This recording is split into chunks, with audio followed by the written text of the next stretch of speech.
Well, hola people, konnichiwa, back again bersama saya Alvin di channelnya Kudetek. Dan di video kali ini kita akan merakit sebuah PC gaming.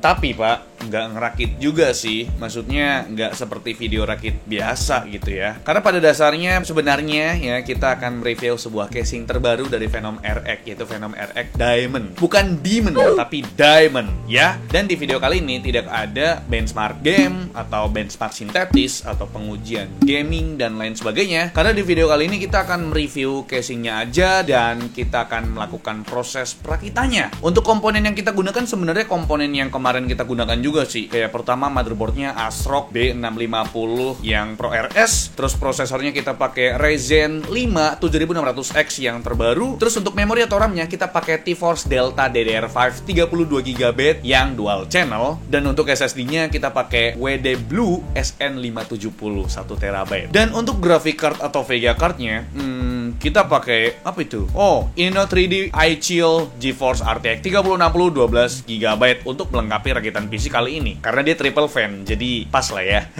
Untuk power supply-nya, kita pakai ZXT C550 berkapasitas 550 watt 80 plus bronze ya. Dan untuk coolingnya, ini udah pernah kita pakai kemarin, yaitu Deepcool LT720, itu all-in-one liquid cooling. Dan itu dia komponen yang kita gunakan untuk mereview atau merakit menggunakan casing terbarunya dari Phenom RX, yaitu Phenom RX Diamond. Bukan Demon, tapi Diamond. Oke bre, sebelum kita masuk ke proses perakitannya, ini dia untuk ulasan lengkap dari kita mengenai casing gaming dari Phenom RX, yaitu Phenom RX Diamond. Ya, casing ini termasuk jenis casing mid tower kalau dilihat dari dimensinya bre. Punya panjang 42 cm kali lebar 27 cm dengan ketinggian 41 cm. Build quality dari rangkanya pakai baja SPCC yang tebelnya 0,8 mm. Ini merupakan standar bahan casing yang bagus ya. Nggak terlalu kaleng biar kalau ditekan nggak penyok gitu. Dari segi tampilan emang cakep sih desain casing beginian ya. Tempered glass di panel depan dan panel kirinya bikin jeroan PC yang kita pakai terlihat lebih jelas. Tenang aja, dua panel tempered glass ini udah screwless kok, alias tanpa baut buat meminimalisir keretakan. Dan buat ngelepas pasangnya gampang banget bre. Tinggal lepas aja top panelnya dan panel kacanya bisa kita ambil dengan mudah. Tapi biasanya kan di casing pada umumnya front panel itu jadi jalur udara masuk atau intake ya. Tapi di Phenom RX Diamond ini digeser ke panel kanan yang punya dua jalur udara besar dengan finishing mesh. Sisi atasnya pun bisa jadi jalur airflow. Di sini kita bisa jumpain I/O panel yang terdiri dari tombol power, dua buah port USB 3, port jack audio in, dan audio out. Sekarang kita ngebahas kompabilitas dari Phenom RX Diamond ini bre. Soal support motherboardnya, maksimal cuma bisa motherboard form factornya ATX aja bre. ATX kagak muat, tapi selain itu aman enjoy kok. Terus buat Vega card atau GPU-nya, muat Vega card dengan panjang maksimal 360 mm. Berarti RTX 4090 dari Zotac yang triple fan masih muat bre. Apalagi Vega dual fan. Terus ada 7 slot ekspansi model fix dengan pemasangan horizontal. Sayang banget ini casing masih belum support pemasangan Vega vertikal ya. Padahal nih kalau support cakep banget. Soal kompabilitas cooling, casing ini punya CPU clearance dengan maksimal tinggi 165 mm. Mungkin kedengarannya pas-pasan ya bre. Tapi kalau coolernya pakai yang model all-in-one, CPU clearance bukan jadi masalah besar kok. Bahkan kompabilitas buat radiator di casing ini komplit banget komplit. Di top panel sama front panelnya muat radiator yang 360 mm. Bahkan di panel bawah bisa juga muat radiator 360 mm. Tapi inget bre, pemasangan radiator paling bener ya di atas. Kalau misal nggak muat, baru deh dipasang di front panel. Hindari pemasangan radiator di panel bawah ya bre. Soal fan casing, kalian bisa pasang total 10 buah fan yang berdiameter 120 mm.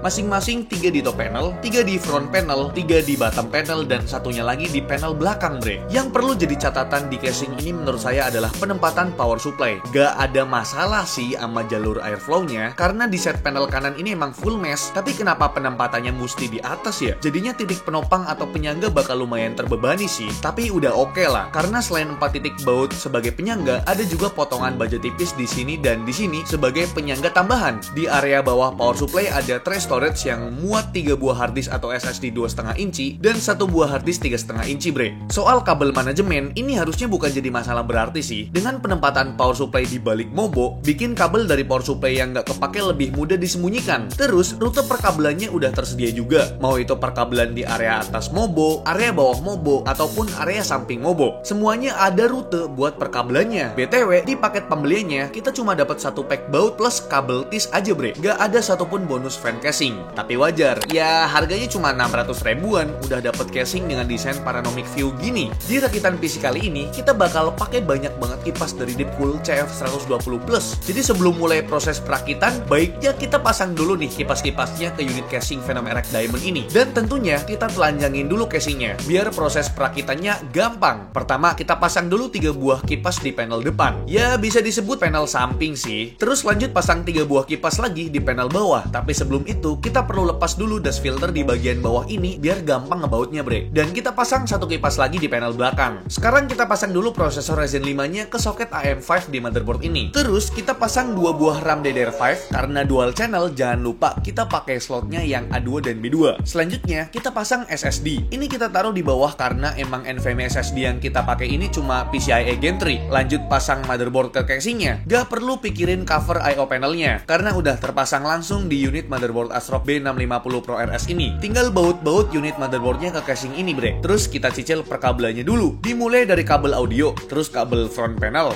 kabel fan casing juga jangan ditinggal. Oh iya, dari fan casing sebanyak ini, kabel yang nyolok ke header motherboardnya cuma satu bre. Karena kita pakai 2 buah fan hub buat meminimalisir perkabelan. Sekarang kita lanjut pasang all-in-one liquid cooler dari Deepcool LT720 yang kemarin kita review. Kalau radiatornya udah kepasang, kita lanjut pasang water pumpnya. Lepas dulu cover water pump ini biar gampang ngebautnya. Kalau udah kebaut, tinggal pasang lagi dah cover water pumpnya ini. Sekalian kita pasang perkabelannya bre. Mulai dari kabel PWM 3 pin RGB buat cover water pumpnya, terus ada kabel CPU pump atau CPU fan, terus kabel dari 3 fan yang terpasang di radiator, kita sambungin juga fan hub yang masih ada satu slot ini. Abis itu kita pasang power supply-nya dulu bre. Jangan lupa baut ke 4 titiknya biar penopangnya kuat. Terus kita lanjut perkabelannya lagi. Kalau ini ada kabel CPU power. Chipset B650 ini perlu 12 pin power. Gokil nggak tuh? Selanjutnya pasang juga kabel 24 pin buat power motherboard. Sekalian sama kabel USB 3 yang ada di bawahnya. Sekarang kita lanjut pemasangan VGA card. Karena slot ekspansi di sini model fix, kita potek dulu 3 buah slot ekspansinya. Kalau udah kepasang VGA cardnya, jangan lupa colok 8 pin power dari power supply-nya. Udah deh, proses perakitan PC kali ini hampir selesai bre. Tinggal kita rakit lagi panel-panel di casing Venom RX Diamond ini. Mulai dari side panel kanan, terus panel kaca yang di depan,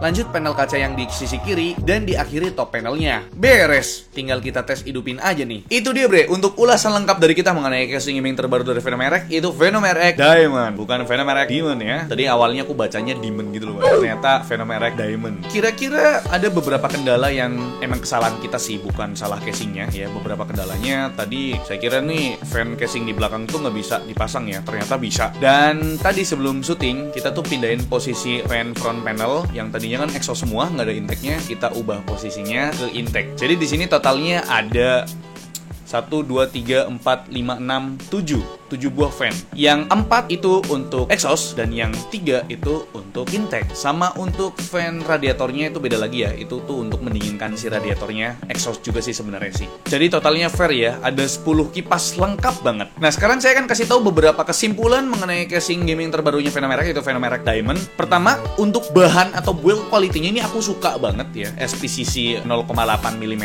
dan ini beneran berat, kokoh juga ya Pak ya. Jadi build quality itu aku nggak mempermasalahkan lah. Yang saya permasalahkan itu untuk slot ekspansinya, kenapa dia fix gitu loh, dipatahin gitu loh. Kenapa nggak model baut gitu loh. Jadi kalau misalkan nggak pakai VGA kan masih bisa ditutup gitu loh Pak. Jadi slot ekspansinya ini saya kayak kurang gitu. Dan tidak supportnya GPU vertikal. Kemarin kita pernah nge-review yang Anakin Nemesis Rubik T80 itu udah support GPU vertikal. Kalau yang ini belum support GPU vertikal Pak. Dua itu sih yang menurut saya rada kurang gitu kan. Dan tidak terdapat fan bonus atau nggak dibonusin fan. Kalau kita lihat dari harganya sih 620.000 doang untuk sebuah casing gaming bentuknya kubus gini ya. Itu murah banget. Aku cek di marketplace nggak ada harga casing dengan desain seperti ini yang 600 ribuan. Kebanyakan di angka 1 juta. Ya murah-murahnya 800 ribu lah. Nah Venom RX ini ngasih kalian pilihan terbaik. Ya siapa tahu orang yang beli casing ini pengen beli fan casing yang terpisah, warna putih, warna hitam, warna pink, terserah mereka gitu kan. Jadi Venom RX ngasih opsional aja lah gitu ya. Jadi di harga segini tuh 620 ini murah banget. Dan yang paling saya suka, casing ini ini support radiator 360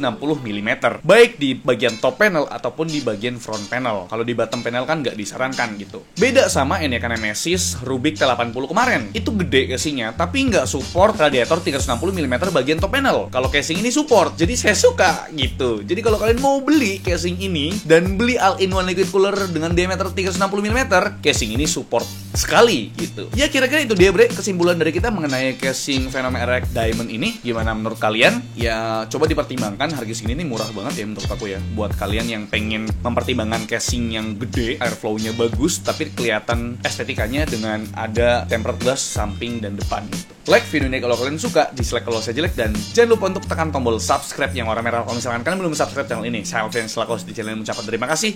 Sampai jumpa di video selanjutnya. Bye bye. Arigato.